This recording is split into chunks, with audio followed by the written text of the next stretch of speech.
crummy-apartment.com. Today we're going to be making a traditional Italian meat sauce. It's basically called a Bolognese sauce. And the real Bolognese sauce is virtually all meat, maybe just a little bit of tomato and vegetable, but you know, the sort of the Canadian Americanized version has a lot more tomato sauce to it. So that's the version I'm going to make. Okay, so let's just start with, well, a good pound of ground beef that I have. And the discoloration there is just because it is frozen. I got a whole onion, a couple cloves of garlic here, so let's start off with that. Now, as I did mention, Bolognese sauce is a traditional Italian meat sauce.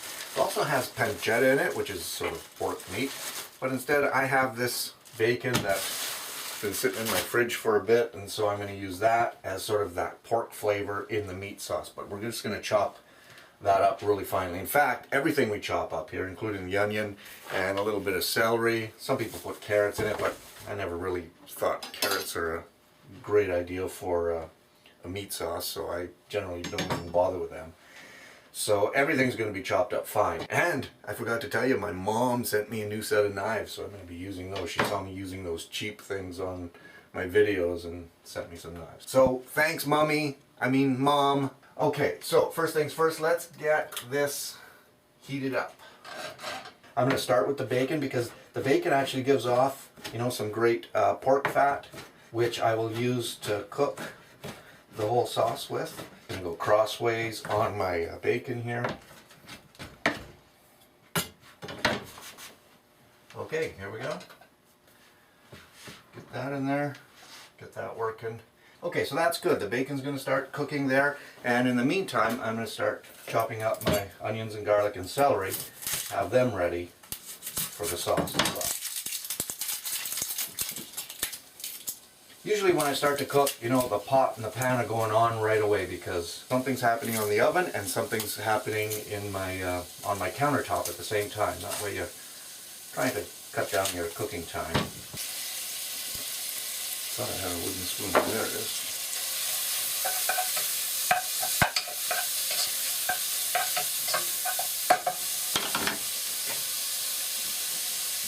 Woo! Strong garlic, which is good. Alright, that bacon's cooking out a little bit. You know, everybody loves bacon, and bacon fat can be an amazing addition to the flavor, the compounding sort of layers in a sauce, and that's why I like to start with the bacon and then I add my vegetables and my ground beef. I want my bacon to cook down a little bit more here because those pieces are going to be much smaller in the sauce. I don't really want them to sort of stand out and say, hey, I'm a piece of bacon. We want it to work into the sauce. Alright, let me clean up this crap here. Where do I put this? Over here. Okay, that's good. You know what, for the celery, I'm just going to go right on the edge here, some thin layers off the tips. Oops, let's give this a bit. Alright, I think that's ready now. That is nice and browned, lightly browned anyway. Now I'm going to add my ground beef.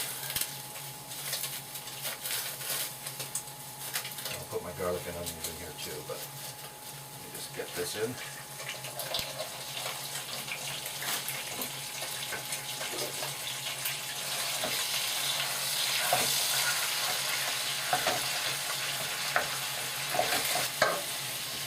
Okay, find my garlic, get that going in there.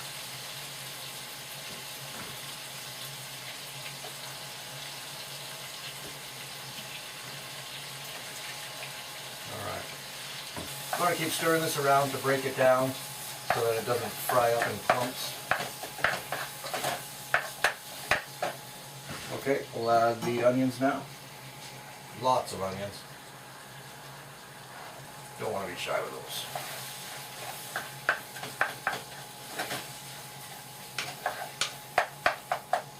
This might seem like a lot of work, but it's really not, because once this sauce gets going, you know, you're just going to be basically watching over it every few minutes for, I don't know, maybe an hour or so. Doesn't need a lot of cooking.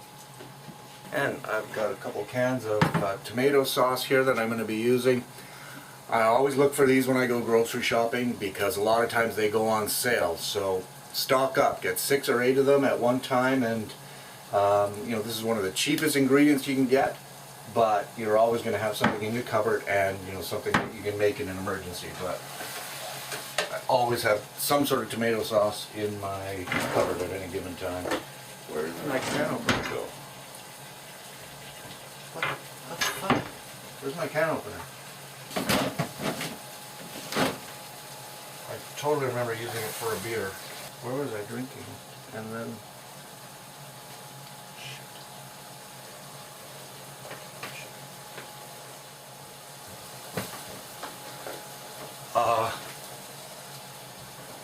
the can opener was in my bed.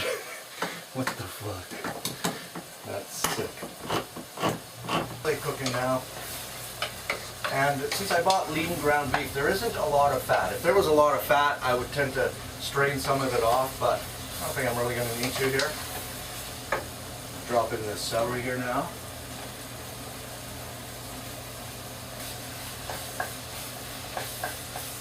Now, you might be thinking, we don't have a lot of Italian seasoning in there, but I have to add that now. So I've got a couple of things that I'm doing here.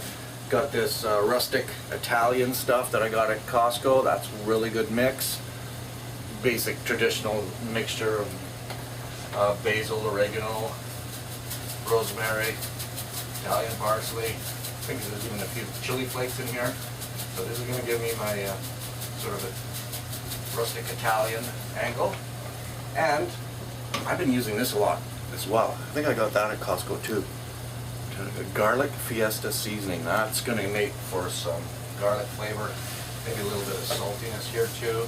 So the reason I'm seasoning that is because the tomato sauce, as good as it is, they don't really have a lot of seasoning themselves. I like that sauce to really sort of jump out at you and say, wow, that's got lots of flavor. Now, I've also got a little bit of flour here that I'm going to use, because that fat, I want to sort of make it cook together as like I would be doing in a roux, because I don't, when the sauce sort of starts simmering and cooking, I don't want that fat to sort of settle up on the top. And if any does, I can sort of skim it off, but this is sort of making it a stronger sauce base so that it has a nicer, smoother consistency in the end. Now let me turn this down, because we can go immediately to a simmer.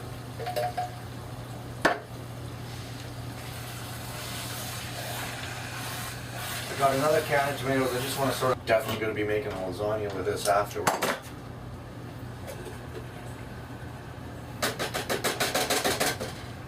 That in.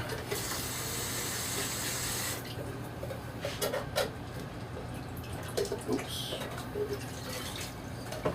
Okay, so what's going to happen here is, because that's so dense, it's going to start splattering all over, so make sure you get your lid ready to protect your stove from getting too dirty. Number 2, sauces of Unico. By the way, I use the whole wheat flour in that, so I can almost call it a vegetarian bolognese sauce now. This is going to be awesome, because that smells great right now and nothing's even cooked in it. Here's what we do now. Put the lid on, turn your oven down 2 or 3, and you let that rumble for 60, maybe 90 minutes. That's it, top. Okay, so we'll come back when this is all ready and we'll give it a taste test. Alright, let's try the bolognese sauce here. Honestly, that's pretty outstanding here right now. That's why I saved some of these jars.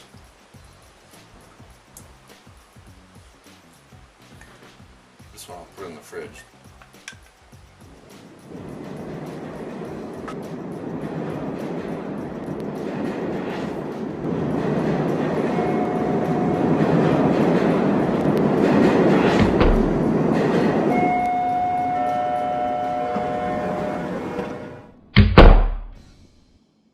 I'm using the knives. I actually just talked about it in the video. I'm using the knives you sent me, so they actually feel really good. Yeah, I like the feel of them. They're a bit different, you know, a bit lighter, but yeah. Okay. Mom, I gotta go. I got like shit burning around here, so bye. No, don't worry about that. No. Don't even talk to her. No. If she wants something, she can phone me.